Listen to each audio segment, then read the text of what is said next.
कौन कर रहा था? शदाब चौहान, आपका भी नववर्ष है, ये हिंदुस्तानी नववर्ष है, इसलिए बधाई आपको भी। नहीं, अगर इसको हिंदुस्तानी नववर्ष के रूप में ट्रीट करना है तो सरकारी कार्यक्रम जितने भी होते हैं वो इस कैलेंडर के अनुसार होने चाहिए, चुनाव की डेट की घोषणा इस हिसाब से होनी चाहिए, सब कुछ करिए। लेकिन जो छुट्टी क्या लॉजिकल बात कर रहे हैं, 31 दिसंबर को और 1 जनवरी को आप साल का नया दिन मनाते हैं और 31 दिसंबर को साल का आखिरी दिन मनाते हैं, क्या 1 जनवरी को पूरे देश में चुनाव हो जाते हैं? हमें कोई फर्क नहीं पड़ता, कभी भी बनाइए। हमें नए साल में, मैं कोई नए साल का योद्धा नहीं हूं कि मुझे सेलिब्रेट जरूर करना है, वो छोड़िए आप। मैं कह रहा हूं जिसको मानते हैं उसको करिए ना। लेकिन जो इंपॉर्टेंट बात बता रहा हूं, जब आप एक तरफ छुट्टी करेंगे और दूसरी तरफ आप जुमा अलविदा और रमजान के रोजे की नहीं करेंगे, रमजान में उसकी नहीं करेंगे जुमे की, तो डिस्क्रिमिनेशन नजर आएगा। आप ये बताइए, क्या भारत आस्था से चलेगा? अगर चलेगा, जो पार्लियामेंट की छुट्टी हुई है क्या उसको एक्सटेंड किया जाएगा पार्लियामेंट को, या जनता के पैसे को बर्बाद कर दिया जाएगा? या ये एक हिंदू राष्ट्र की तरफ बढ़ते हुए कदम 2024 के चुनाव के लिए? उससे पहले मंदिर का भी उद्घाटन होने जा रहा है, राम मंदिर का, क्योंकि एक प्री प्लान्ड एजेंडा नजर आता है। अगर एजेंडा नहीं है, अगर वाकई में सम्मान है, सभी धर्मों का सम्मान है, तो कीजिए। आपने हज सब्सिडी का खत्म किया, अच्छा किया, मैं वेलकम करता हूं, क्योंकि उससे मुसलमानों का फायदा नहीं होता था, उससे एयर इंडिया का फायदा होता था। तो जो काम आस्था के नाम पर लूट मचती है वो गलत है। 1 लाख रुपए क्यों दे रहे हैं आप किसी त्योहार को? क्या रमजान सेलिब्रेशन के नाम पर आप हर जिले को 2 लाख रुपया देंगे? नहीं देंगे, क्योंकि दिल के अंदर नफरत है। आप पर्टिकुलर एक कौम को इस देश की सुपीरियर कौम बनाना चाहते हैं, जो भारत के मूल सिद्धांतों के विरोध में है, उसके खिलाफ है। और बीजेपी जानती है कि अगर ये ना किया तो वो चुनाव नहीं जीत सकते। इन्हीं नफरतों की बुनियाद पर चुनाव जीतेंगे। कश्मीर में शारदा पीठ का यानी अमित शाह ने उद्घाटन किया है। इस समय की बड़ी खबर है, नवरात्र का पहला दिन है, मंदिर का खुलना एक नई शुरुआत है। गृह मंत्री अमित शाह ने कहा है कि कश्मीर में शारदा मंदिर का उद्घाटन किया है। केंद्रीय मंत्री अमित शाह ने इसका उद्घाटन किया। इस समय की बड़ी खबर है, कश्मीर में शारदा मंदिर है, उसका उद्घाटन किया है अमित शाह ने। मेरे साथ जुड़े हुए हैं महंत नवल किशोर जी। ये तस्वीरें आप वहां देख रहे हैं, कितना सेलिब्रेशन का मूड है। महंत नवल किशोर जी, पहले तो आपको हिंदुस्तानी नववर्ष की हार्दिक शुभकामनाएं। और इस कैलेंडर पर इतना बवंडर मच गया है, आप क्या कहना चाहते हैं? गलत हो रहा है सब कुछ? अमित जी, आपको नव संवत्सर 2080 का एवं पावन नवरात्रों की सभी को बहुत बहुत बधाई, बहुत बहुत शुभकामनाएं जी। देखिए, वास्तव में क्या है, इस देश के कुछ लोगों को एक पक्ष देखने का अभ्यास परिपक्व हो गया है। इसलिए इनको कुछ सनातन का होता है, भारत का कुछ होता है तो संकीर्णता पैदा हो जाती है। कई दिन से हाउस चल नहीं रहा था, लोकसभा में हायतोबा मचा हुआ था। आज जगदम्बा भगवती का पूजा प्रारंभ हुआ है, नव संवत्सर प्रारंभ हुआ है। और मैं देश के आदरणीय प्रधानमंत्री जी और लोकसभा में जितने सांसद हैं सबकी भरपूर प्रशंसा करना चाहता हूं, जिनको अपने पूर्वजों की परंपरा और भारत का मूल सिद्धांत याद आया है। और हम देखिए, पता नहीं क्यों संकीर्णवाद पैदा हो गया है। ये नववर्ष केवल हिंदुओं का तो है नहीं, पूरे देश का है, सभी सनातनियों का है, पूरी मानव जाति का है। क्योंकि पूर्व काल में तो सब सनातनी ही थे भाई। आपकी पूजा पद्धति खूब हो, देश को तो मानो, देश की परंपराओं को तो मानो भाई। ये किसी व्यक्ति का नववर्ष थोड़ी है, हम सबका नववर्ष है। तो मुझे लगता है इसे बड़े उल्लास के साथ मनाना चाहिए, इससे आपसी प्रेम और लगाव बढ़ेगा। अब मैंने कहा नहीं कि कुछ लोगों को हर कार्य में राजनीति दिखाई देती है, तो वो भी एक हो सकती है उनकी मजबूरी, को बोलना ही बोलना है। ठीक है, परंतु मैं कहूंगा कि अपनी प्राचीन परंपरा को तो धूमिल मत करो कम से कम भाई। नववर्ष हमारा सबका है और नववर्ष मंगलमय हो, सब लोग उत्साह के साथ आनंद के साथ भगवती जगदम्बा का उपासना कर पाए, अपनी परंपरा के क्या दिक्कत है? जी, वारिस जी, बधाई तो आपको भी मिल रही है। ये हिंदुस्तानी नववर्ष जो है ये तो सबका है, सभी को आपको भी इसकी शुभकामनाएं दी जा रही है। ऐसा तो है नहीं है सिर्फ कि किसी एक का है, सबका है, आपका भी है। देखिए अमीश भाई, संविधान ने सबको इजाजत दिया है अपने अपने त्योहार बनाने का, अपने अपने रिलीजन प्रैक्टिस करने का, सबको अधिकार है। और हमारा देश तो यही तो है, धर्मनिरपेक्ष देश है।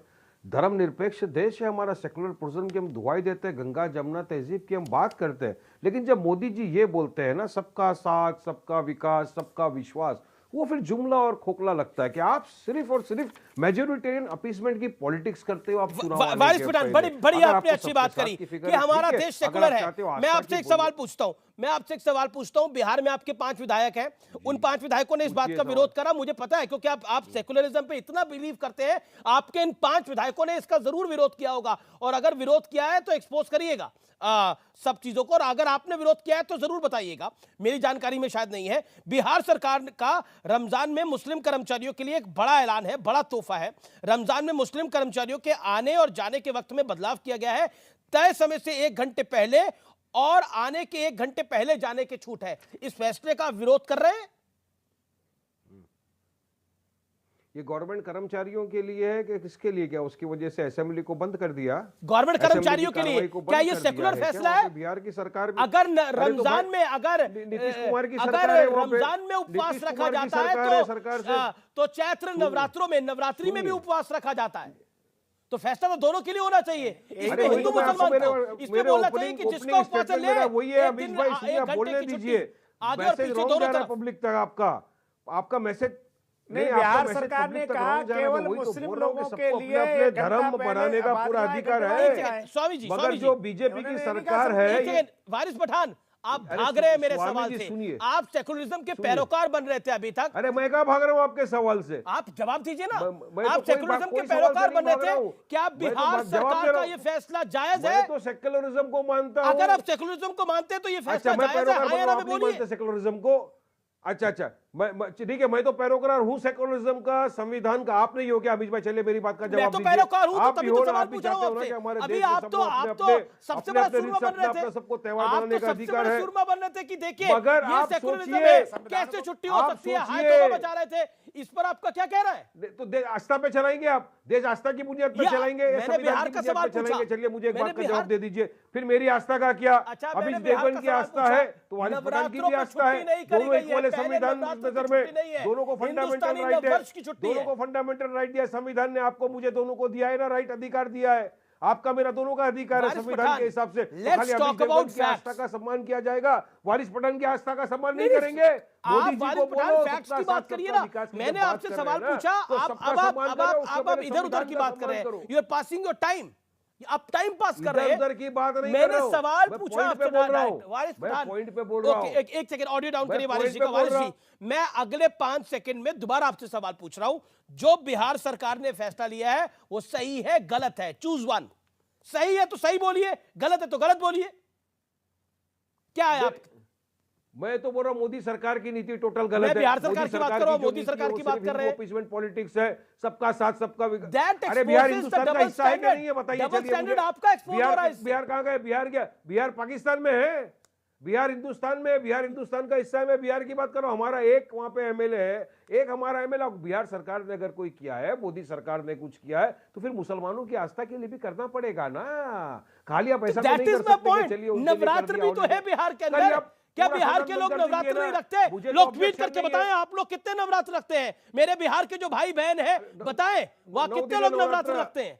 9 दिन नवरात्र है तो वहां पर नवरात्र 9 दिन नवरात्र है। 9 दिन छुट्टी करेंगे वहां पे। छुट्टी नहीं, 1 घंटा आने ना। कहानी को बदलिए मत। 1 घंटा पहले जाना, 1 घंटा पहले आना। 30 दिन का रमजान है। वो मानते हो तो ये भी मानना पड़ेगा। नवरात्र 9 दिन छुट्टी कर देंगे आप। ओके, प्रेम शुक्ला जवाब दीजिए, चलिए जवाब दीजिए। चलिए इक्वालिटी 9 दिन हम नवरात्र के लिए बंद कर दीजिए, 30 दिन रमजान के लिए बंद कर दीजिए। ना 9 दिनों की बात हुई है ना 30 दिनों की बात हुई है। दीजिए, चलिए कर दीजिए। प्रेम शुक्ला सेकुलरिज्म को जो भी मानता है, बिहार सरकार का जो फैसला है वो सेकुलरिज्म के अनुकूल है, लेकिन सांसदों की 1 दिन की छुट्टी सेकुलरिज्म के अनुकूल नहीं है। वो उस खांचे में फिस्ट नहीं बैठता। देखिए, तो साफ तौर पर दोगलापन है। आप देख ही रहे हैं, अभी सेकुलर बार बार कह रहे हैं ना। अभी आप श्रीमान वारिस पठान से कह दीजिए अम्बे मातु की जय बोल दे, वो है हिम्मत तो। मैं अल्लाह अकबर बोलने के लिए तैयार हूं। मैं डिवाउट हिंदू हूं, मैं सनातन में विश्वास रखता हूं, लेकिन अल्लाह अकबर कहने से मेरा हिंदुत्व तो कहीं से भी खंडित नहीं होता। अगर ये सेकुलर हैं, सच्चे सेकुलर हैं, दोगले नहीं हैं, तो अम्बे मात की जय बोल दें, करवा लीजिए इनसे। मैं अल्लाह अकबर बोलता हूँ और उसके बाद भी मैं गर्व गोत्रीय शुक्ल ब्राह्मण रहूंगा, मैं सनातनी हिंदू हूँ, मैं देवी का उपासक रहूंगा। लेकिन ये जरा बोल के दिखाएं, अगर ये सेकुलर बोल के दिखाएं, अरे मुझे जरा हिम्मत तो बोल के दिखाएं। देखिए बेनकाब हो गए ना, ये चेहरा बेनकाब हो गया ना, इनका सेकुलरिज्म का बुर्का बेनकाब हो गए ना। बताइए ना सच्चे सेकुलर है, इसमें क्या है? अगर आपको लगता है अगर सेकुलरिज्म यही है तो वो कहते हैं मैं अल्लाह अकबर बोल रहा हूँ। इनकी विकृति यही है। ये वही लोग हैं जो पाकिस्तान रजाकारों के साथ जाना चाह रहे थे। ये वही लोग हैं जिन्होंने राम राज्य इसीलिए बता रहा हूं संविधान को नहीं मानते। ये सिर्फ आस्था की बुनियाद पर। अरे आप बोलिए, मैं बोलिए, कोई रोक नहीं है आपको। ओके,